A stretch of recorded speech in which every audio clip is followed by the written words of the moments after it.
Thoughts are electric and feelings are magnetic. And how you think and how you feel, called a state of being, broadcasts an electromagnetic signature that influences every single atom in your life.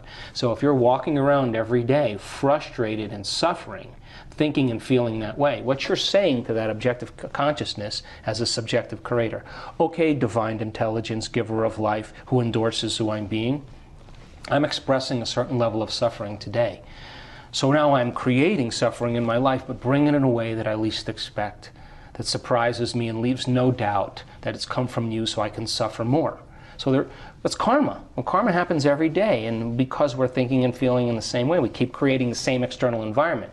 We create that same external environment, we react in the same way of thinking and feeling. That same thinking and feeling then reinforces that same environment, and there's a tango between the outer world and the inner world, and that's called karma. Break the addiction to the emotion, change your habituations of thought and actions, change your feelings that you've memorized, and all of a sudden there is no karma. See, we're not punished for our sins, we're punished by our sins. So then the subjective consciousness, when it marries with or unifies with that objective consciousness, the only way it responds is through how we're being. So you don't pray for your prayers to be answered. You get up as if your prayers are already answered. That state of being is a level of energy that transforms every single atom in your life. The thought sends the signal out, and the feeling draws the event to you. So if you're living in a state of gratitude, what you're saying is, the event has already happened.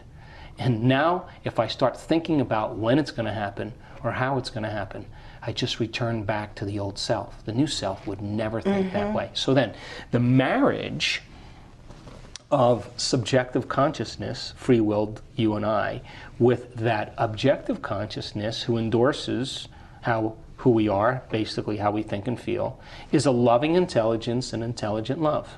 So then it has an electromagnetic frequency, and when you emulate it as a creator, in other words, you can't create from a guilty, lacking, selfish person.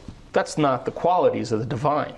If you are going to create, you better emulate the divine. And what are the qualities of the divine? A loving intelligence and intelligent love. It's got a will that's so much greater than our will. It has a mind that's so much greater than our mind. It's got a love for life that's so much greater than our love for life. It is a consciousness. It's an awareness.